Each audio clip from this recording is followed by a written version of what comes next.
Shooter 2 दफ़ा ये attend करता है। अब मैं जनाब टर्मिनल वेलोसिटी की बात कर रहा हूँ। जब एक बॉडी टर्मिनल वेलोसिटी से जाएगी तो वो यूनिफॉर्म वेलोसिटी होगी। यूनिफॉर्म का मतलब इस केस में बॉडी की एक्सेलरेशन नहीं है, लेकिन टर्मिनल वेलोसिटी पहुँचने से पहले की सिचुएशन जो है, याद रखिए उससे पहले का स्टेज अगर मैं ले लूँ तो फिर ये दोनों इक्वल नहीं है। फिर वेट ज़्यादा है और एफडी कम है। बिल्कुल उसी तरह जिस तरीके से हम स्टार्ट में बॉडी को छोड़ते हैं। तो मिसाल के तौर पर मैंने ये बॉडी ली है और इस बॉडी को मैंने स्टार्ट में छोड़ा हुआ है। तो जब मैंने इसको छोड़ दिया है तो शुरू में तो इस पर एक फोर्स अमल करेगा, लेकिन जैसे ही मोशन करेगा इस फोर्स की वजह से इस पर ये फोर्स भी अमल करने लग जाएगा और ये ज़्यादा होगा, ये कम होगा। तो इस केस में अगर आप देखें तो इस केस में mg ज़्यादा होगा और ड्रैग फोर्स कम होगा। तो इस केस में बॉडी ऊपर से नीचे आएगा, ऊपर से नीचे आकर उसकी वेलोसिटी इंक्रीज होती जाएगी। वेलोसिटी इंक्रीज होने का मतलब ये है कि बॉडी एक्सेलरेट हो रहा है, उसकी वेलोसिटी में चेंज आ रहा है। याद रखें जब वेलोसिटी बढ़ती जाएगी, वेलोसिटी बढ़ने से ड्रैग फोर्स बढ़ेगा, ड्रैग फोर्स बढ़ते बढ़ते एक वक्त होगा इसके बराबर आ जाएगा। बराबर आने के बाद फिर मजीद वेलोसिटी में चेंज नहीं होगा, बॉडी की वेलोसिटी यूनिफॉर्म हो जाएगी, जिसको टर्मिनल कहते हैं। लेकिन अगर मैं टर्मिनल वेलोसिटी पहुंचने से पहले की सिचुएशन लूं तो उस केस में बॉडी की वेलोसिटी इंक्रीज हो रही है। इंक्रीज का मतलब है वेलोसिटी में चेंज आ रहा है, चेंज का मतलब है एक्सेलरेशन होगी। इसका मतलब है इस बॉडी में एक्सेलरेशन होगी जब शुरू में हम पहुंचो, और वो एक्सेलरेशन जो होगी उसका फार्मूला होगा g - 6 pi eta rv divided by m। ये बेटा उसकी एक्सेलरेशन हो जाएगी। अगर कोई बंदा आपको कहता है इस फार्मूले को प्रूव करो, तो ये मेरा एक टॉपिक भी है, show that a is equal to g - 6 pi eta rv divided by m। इसको प्रूव करने के लिए आप ये डायग्राम बनाएंगे और इस डायग्राम में आप टर्मिनल वेलोसिटी पहुंचने से पहले का स्टेज लेंगे। वो स्टेज जब पहले होगा टर्मिनल वेलोसिटी पहुंचने से पहले तो mg ज्यादा है, fd कम है, तो mg is greater than fd। बेटा इस केस में अगर मैं इस पे रिजल्टेंट फोर्स निकालूंगा तो कैसे निकालूंगा? सपोज एक बॉडी है, नीचे फोर्स है, ज्यादा फोर्स है, सपोज 10 न्यूटन है, ऊपर कम फोर्स लग रही है, सपोज 6 न्यूटन है, तो इसका मतलब इस पर रिजल्टेंट कितना फोर्स होगा? 4 कैसे निकालेंगे? ज्यादा से कम को माइनस करेंगे। तो बिल्कुल इस केस में जब टर्मिनल वेलोसिटी पहुंचने से मैं पहले की सिचुएशन ले रहा हूं तो ये वाला फोर्स ज्यादा है, ये कम है, तो इसका एरो भी मैं थोड़ा सा ज्यादा बड़ा लगाऊंगा ताकि डायग्राम से भी पता चल जाए कि वेट ज्यादा है। तो जनाब एफ नेट में किस तरह निकालूंगा? जिस तरह यहाँ पे ज्यादा से कम को माइनस करेंगे, यहाँ पे भी मैं mg - 6 पाई ईटा rv लगा दूंगा। According to Newton second law of motion, या हम इस तरह भी कर सकते हैं कि रिजल्टेंट फोर्स क्या होगा? mg ज्यादा है, fd कम है, mg - fd। या फिर मैं इस तरह कर सकता हूं कि mg और fd का मतलब है 6 pi eta rv। According to Newton second law of motion F net is equal to ma। तो जनाब मैंने ma लगा दिया, तो मेरे पास ये इक्वेशन इस तरह बन जाएगी। अब अगर मैं सबको m पे डिवाइड कर दूं तो ये कैंसिल हो जाएगा। a is equal to g - 6 pi eta rv divided by m। Now this is the main formula for the acceleration. ये इक्वेशन में प्रूव करना चाह रहा था। तो मेरा कहने का मकसद ये है कि कोई भी फ्रीली फॉलिंग बॉडी जो होती है उसकी एक्सेलरेशन असल में ये होती है। वैसे बेटा हम आम तौर पर कहते हैं कि फ्रीली फॉलिंग बॉडी की एक्सेलरेशन g होती है। याद रखें ये बात उस वक्त सही होती है जब हम एयर रेजिस्टेंस को निगलेक्ट कर देते हैं, और निगलेक्ट हम उस वक्त करेंगे जब इसका असर कम होगा, और इसका असर कब कम होगा? जब बड़ी बड़ी बॉडीज होगी। तो इस वजह से चूंकि यहाँ पे तो मैं असर को निगलेक्ट नहीं कर रहा, तो इस वजह से मैं यहाँ पे बड़ी बॉडी नहीं ले रहा, मैं छोटी बॉडी ले रहा हूँ। छोटी बॉडी का मतलब ये है कि मैं एक फॉग ड्रॉपलेट ले रहा हूँ। फॉग कहते हैं धुंध को, परखा, ओस, शबनम। ड्रॉपलेट मीन छोटा सा कतरा। ड्रॉप कहते हैं कतरे को, लेट का मतलब है जो कतरे से भी छोटा हो, यानी स्मॉलर कतरा। बुकलेट छोटी सी किताब, फ्रॉगलेट छोटा सा मेंढक, लीफलेट छोटा सा पत्ता, ड्रॉपलेट छोटा सा ड्रॉप। तो मैं यहाँ पे, हम यहाँ पे ले रहे हैं एक फॉग ड्रॉपलेट। तो फॉग ड्रॉपलेट लेंगे तो उस पर हवा का असर हम निगलेक्ट नहीं कर सकते, इस वजह से हमने ये फार्मूला इस तरह किया। वैसे प्रैक्टिकली ये याद रखें कि कोई भी बॉडी जब हरकत करता है तो याद रखो उसके असल में फार्मूला ये होता है, लेकिन चूंकि आमतौर पर इसको हम निगलेक्ट कर देते हैं, इस वजह से हम कहते हैं फ्रीली फॉलिंग बॉडी की एक्सेलरेशन जो है वो g के बराबर होती है, अदरवाइज इसके बराबर होती है। तो मेरे टॉपिक का नाम था show that a is equal to this. अब अगर आप इसको एग्जाम में लिखेंगे, पेपर में लिखेंगे तो किस तरह लिखेंगे, चले वो भी मैं आपको बता देता हूँ। शुरुआत आपने कुछ इस तरह करनी है कि let us consider a fog droplet of radius r which is falling freely under the action of gravity in the air as shown in the figure. Since the body is accelerating in the downward direction, क्योंकि हम वो stage लेंगे जब terminal velocity पहुंचने से पहले since the body is accelerating in the downward direction, it means the weight of the body is greater than the drag force acting on the body, so the resultant force acting on the body will be equal to mg minus ft. But according to Stokes law, Fd is equal to 6 pi eta rv, and according to Newton's second law of motion, F net is equal to ma. लिखकर सबको m पे divide करें, आपके पास आपका required जो formula है वो आ जाएगा। ये फार्मूला तो आ गया, इस फार्मूले पे भी मैं कुछ डिस्कशन करूंगा, लेकिन इस डिस्कशन से पहले मैं आपको टर्मिनल वेलोसिटी वाली जो एक्सप्रेशन है वो भी बता दूं कि टर्मिनल वेलोसिटी की क्या एक्सप्रेशन होगी। याद रखें, कोई भी बॉडी जब हरकत करता है तो उसकी जो टर्मिनल वेलोसिटी होती है उसका फार्मूला होता है 2 rho g r square divided by 9 एटा।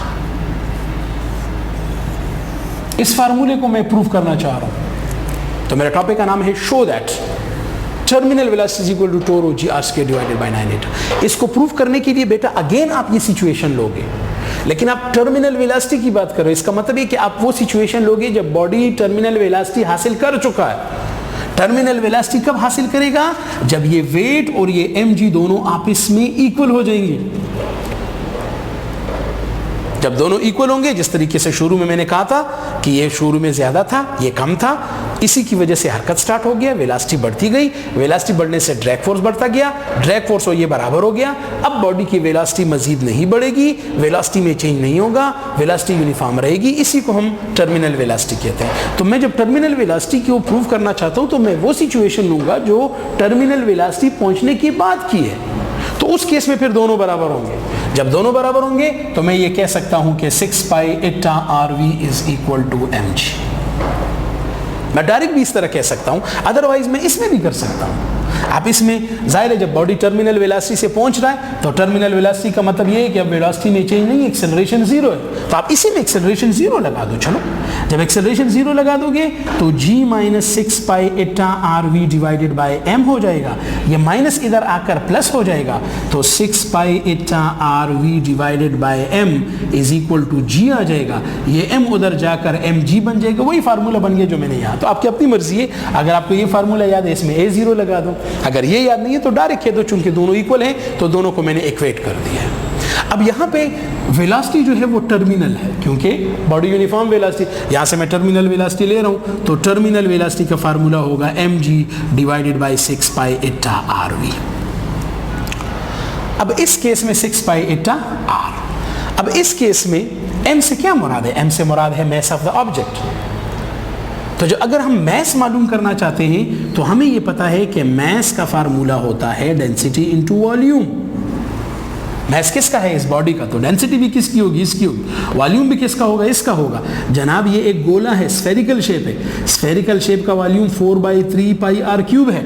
अगर मैं ये मास लगा दूं तो टर्मिनल वेलोसिटी मेरे पास m की बजाय आ जाएगा रो 4/3 पाई आर क्यूब, बाकी g अपनी जगह पर, 6 पाई एटा r अपनी जगह पर, मेरे पास इक्वेशन ये बन जाएगी। ये r कैंसिल हो जाएगा, इस क्यूब के साथ स्क्वायर बन जाएगा, ये 2 2s are 4, 2 3s are 6 ये बन जाएगा, पाई कैंसिल हो जाएगा इसके साथ, तो टर्मिनल वेलोसिटी आ जाएगी 2 रो g r square divided by 3 3s are 9 और एटा। वही इक्वेशन जो कि मेरे लिए रिक्वायर्ड थी वो मैंने निकाल दी। तो जनाब मेरे इस छोटे से टॉपिक का नाम है show that which is equal to 2 rho g r square divided by 9 eta. अब आप इसको किस तरीके से करोगे, अंग्रेजों की जुबान में किस तरीके से कहोगी, very simple, let us consider a fog droplet which is moving in the downward direction with uniform velocity. अब आप ये स्टेज लोगे जब ये यूनिफॉर्म वेलोसिटी से जा रहा है. Two forces are acting on the body. One is its weight ejecting vertically downward, and the second one is the drag force of the air which is acting on the body and it is vertically upward. Since the body is moving with uniform velocity, so the resultant force acting on the body will be equal to 0. 0 का मतलब है ये दोनों equal होंगे. दोनों को equate कर दो. यहाँ से टर्मिनल वेलोसिटी जो होगी उसका फार्मूला निकाल दो. मैस पुट करने के लिए डेंसिटी इनटू वॉल्यूम लगा दो, खुद ब खुद टर्मिनल वेलोसिटी निकल आएगा. ये जनाब टर्मिनल वेलोसिटी का फार्मूला है. ये जनाब मेरे पास जो एक्सेलरेशन था उसका फार्मूला है. मेरे पास ये उसका फार्मूला है. ये दोनों बड़े इंपॉर्टेंट चीज़ें हैं. इसमें मैं थोड़ा सा डिस्कशन करना चाहता हूँ बेटा आपके एमसीक्यूज़ के लिहाज से. जो आपके एंट्री टेस्ट वगैरह होगा, कंसेप्चुअल कुछ करना चाहता हूँ. मिसाल के तौर पर सबसे पहले मैं इस पर डिस्कशन कर रहा हूँ. मुझे ये बताएं, जब एक बॉडी ऊपर से नीचे आ रही है तो उसकी वेलोसिटी शुरू में क्या होती जाएगी जनाब? इंक्रीज. लेकिन ये याद रखें कि जब वो ऊपर से नीचे आएगा तो उसकी एक्सेलरेशन क्या होती जाएगी? डिक्रीज. अगर हवा है तो. अगर हवा नहीं है फिर तो एक कांस्टेंट रहेगा. कैसे? इस फार्मूले में v ज़्यादा हो रहा है. v ज़्यादा होने से ये चीज़ ज़्यादा होती जाएगी. जब ये g ज़्यादा होती जाएगी तो g से आप ज़्यादा माइनस करते जाओगे. ज़्यादा माइनस करने का मतलब है कि नेट a कम होता जाएगा. इसका मतलब है during the downward motion the velocity of the body will increase while the acceleration of the body will decrease. एक वक्त ऐसा आएगा कि इसकी एक्सेलरेशन कम होकर 0 हो जाएगी. कम होते होते 0. बिल्कुल शुरू में 9.8 होगी. शुरू में ये नहीं होगा तो 9.8 है. फिर कम होती जाएगी, कम होते होते 0. ये कब 0 होगी? जब वेलोसिटी मैक्सिमम हो जाएगी. और वेलोसिटी जो मैक्सिमम होगी वो कब होगी? जब उसको हम टर्मिनल वेलोसिटी कहेंगे. इसका मतलब ये है कि ये एक एमसीक्यूज है कि during the downward motion of a body in the air the acceleration of the body will dash increase, decrease, remain constant. हमारा तो ज़्यादातर हम ये कहते हैं कि भाई एक्सेलरेशन कांस्टेंट है. जब उसने कहा कि इन द एयर तो समझ लो कि फिर वो एयर को निगलेक्ट नहीं कर रहा. फिर ये सिचुएशन होगी. दूसरा, अगर आप टर्मिनल वेलोसिटी को देखो, रो से मुराद है डेंसिटी ऑफ दिस ड्रॉपलेट जो कि कांस्टेंट है. आप पानी की 2-3 कतरे ले लें, डेंसिटी फिर भी कांस्टेंट है. जी कांस्टेंट है. 9. इट से मुराद है विस्कोसिटी ऑफ द एयर या viscosity of the medium in which the body is moving. ये भी कांस्टेंट होती है गिवन टेम्परेचर पर. सिर्फ फर्क है आर का. इसका मतलब ये हुआ कि टर्मिनल वेलोसिटी और आर स्क्वायर में डायरेक्ट रिलेशनशिप है. इसका मतलब ये है कि अगर आप रेडियस को डबल कर दोगे तो टर्मिनल वेलोसिटी 4 टाइम्स बढ़ जाएगी. अगर आप इसको ट्रिपल कर दोगे तो ये 9 टाइम्स बढ़ जाएगी. मिसाल के तौर पर एक बॉडी है और वो ऊपर से नीचे आ रही है और उसकी terminal velocity let us suppose 10 metre पर सेकंड है. और मैं इसी तरीके इसका दूसरा ड्रॉप ले लेता हूं जिसका रेडियस इसके डबल हो. तो याद रखो डबल हो तो इसकी टर्मिनल वेलोसिटी जो होगी वो 10 की बजाय 40 मीटर पर सेकंड हो जाएगी. इसके मुकाबले में 4 टाइम बढ़ जाएगी. तो रेडियस डबल करने से टर्मिनल वेलोसिटी 4 टाइम बढ़ जाती है. तो टर्मिनल वेलोसिटी आर स्क्वायर में रिलेशन मैंने बता दिया, इसमें बता दिया. ये 2 मेन इक्वेशंस हैं जिसमें हमने स्टोक्स लॉ को इस्तेमाल किया और स्टोक्स लॉ की मदद से ही हमने इसको डिस्कस कर लिया. थैंक यू बेटा, थैंक यू.